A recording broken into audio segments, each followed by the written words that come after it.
A small Sunshine Coast community living on boats at a marina has been told to move out.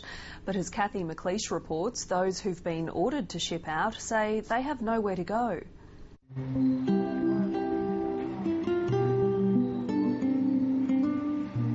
It's a lifestyle many would envy. There's a good girl. Come on, up you go. Okay. When Betty, Quinn and her husband were looking for a home that would suit semi-retirement, they found it all here at Mooloolaba Marina on the Sunshine Coast. Now their home is a boat. It's our 2-bedroom apartment. It's just a great way of life. It's something that we don't want to give up now that we've just found it. And I think it's something that a lot of people just would never have the opportunity to experience. For Murray Sharpe and his family, life as a liveaboard is a perfect solution to housing and work. Our lease was up on the premises that we were renting at the time, and it was very hard to find somewhere that would take pets, especially being a solo parent with 3 kids. It was pretty difficult, and a friend of mine says, why don't you buy a boat and go and live at the marina? In 3 years, Murray Sharpe and his family have built a life here. It's absolutely brilliant. I would not go back to live on land again. You've got a community here that just bangs together, and love it. Yeah, it's like paradise when you do find it. His children have apprenticeships in the area, and he's established a thriving business in the marina. He thought he was set. And we came here knowing that we could stay for as long as we wanted. And there's an issue come up now that seems to be that we're going to have to leave. Up until that meeting on the 25th, we thought everything was fine, that we could stay here as long as we wanted. Last month, the marina's 38 liveaboard families were given 90 days' notice to leave. We have no intention of leaving. None of us. We have no intention of leaving. You know, this is my home. This is where we are. Now they're fighting to stay. They have been advertising for some time that come to this marina, stay a lifetime. So here they've been actively encouraging people to come and stay a lifetime on their boats, and now we've been given 90 days to leave without any consultation. The bottom line is they give us the 90 days with one communication meeting only, and that's all. There's a solution with a strategy, and that is what I personally would really like to see. Solicitor Marilyn Nuske is representing the tenants.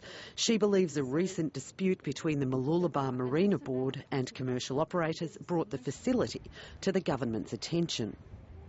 The marina, the lease that they hold, a sublease from Q Transport, doesn't actually have the provisions that allow for them to lease the berths out to permanent residents. Queensland Transport is the controlling government authority of waterways.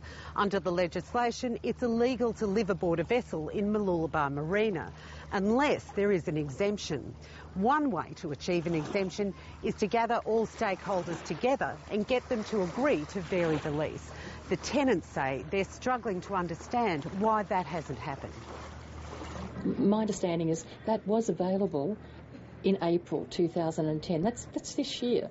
That was available. And I believe Q Transport have indicated that it's something they would be willing to talk about. So I believe it's perhaps up to the Marina Board to take that and approach Q Transport and start negotiating. Now, whether they have, nobody here knows, because there's been no transparency.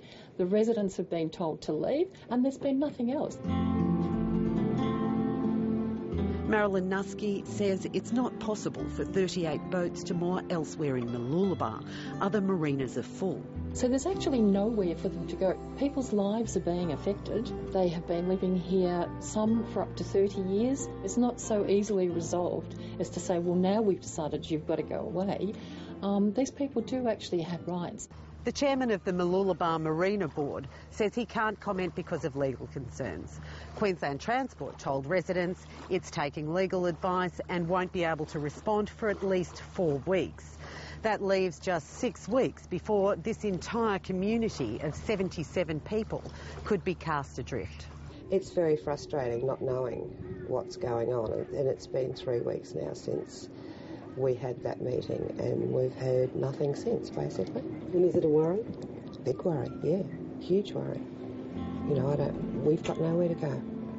It's just a shame. It's a crying shame.